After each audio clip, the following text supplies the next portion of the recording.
Good morning. It is a beautiful day here in North Carolina. As you can see, we have a lot of fog in the air. And today I'm going to try and photograph some birds at this spillway here.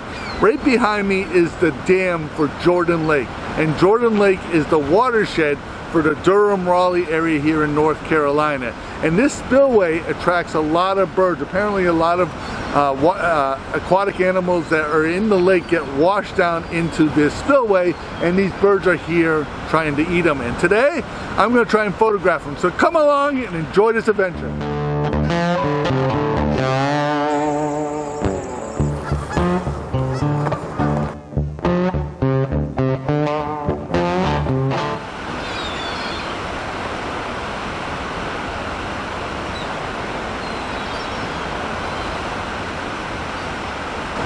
From the point of view of a photographer, this can be really tough photography to take pictures. So when I'm photographing like a situation like this, I am shooting an aperture priority, which means that I fix the aperture, in this case open it all the way. The camera adjusts the shutter speed so that the picture is properly exposed. So when I'm focusing on a bird like right here, I'm taking the picture, I'm getting a shutter speed of 3200. I have the ISO right now set to 8000. Now, several of the problems I have is this fog is an element in my picture.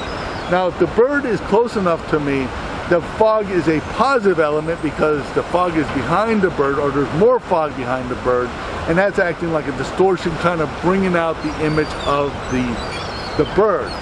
Now, the further the bird away is, the fog becomes a negative element because I have two bald eagles that are in a tree over here that's less than 100 yards away from me. But I'm not going to be taking any pictures of them because the fog is a negative element in the picture.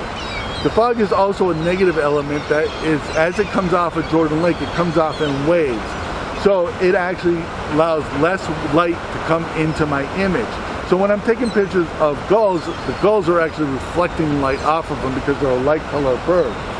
The problem that I run into is when I'm trying to photograph the other birds, the vultures or the bald eagle, those are dark birds. They're reflecting less light, which means I have to increase my ISO. So what I have set up here is that this knob right here by my thumb is adjusting the ISO. So as I'm trying to take these pictures and focus on these birds, I can adjust the ISO and just take lots and lots of pictures.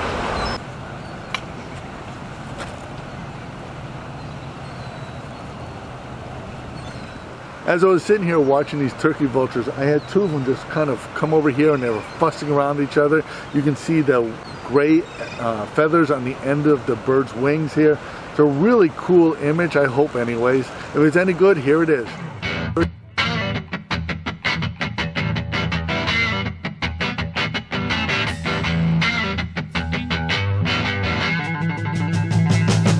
Well, one of the problems I'm having today is I'm just not getting the light that I need to photograph these very dark birds. As you can see from these photographs from these cormorants here, I'm losing a lot of detail because of the fog between me and the bird, and also the fact that all the light that's here is very dispersed.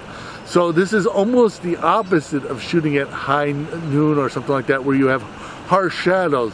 The light is so dispersed that you just don't get the detail in the image, and this can really negatively affect your photography and make your photography very hard here. In a situation like this, you just may not be able to overcome something like this. It can be very difficult to overcome something like this because you can't do anything about the light. You really can't add more light. You really can't do anything to really improve these images other than wait and hope that the fog burns off a little bit. Well, we've seen a lot today. It's been an incredible day out here. The activity of the birds have been great. Seeing these eagles, I really did not expect to see the eagles. They've been reported here, but someplace like this, there's a lot of fishing activity, and sometimes you just don't see eagles in situations like that. But talking to the locals here, they're saying there's a lot of eagle activity here. So I'm excited about that. I'm excited about the gulls, the vultures, everything else. Really, it's been a good time out here. So I'm going to end the video here. We got a storm front coming through here, and I'm really not looking forward to getting soaking wet. So I'm going to end the video here. I hope you got something out of it. You did, please give it a thumbs up. Please subscribe to this channel because that really helps us in YouTube world. Become a Patreon supporter. Your support allows us to keep doing this. My name is Leahy, and I thank you for watching.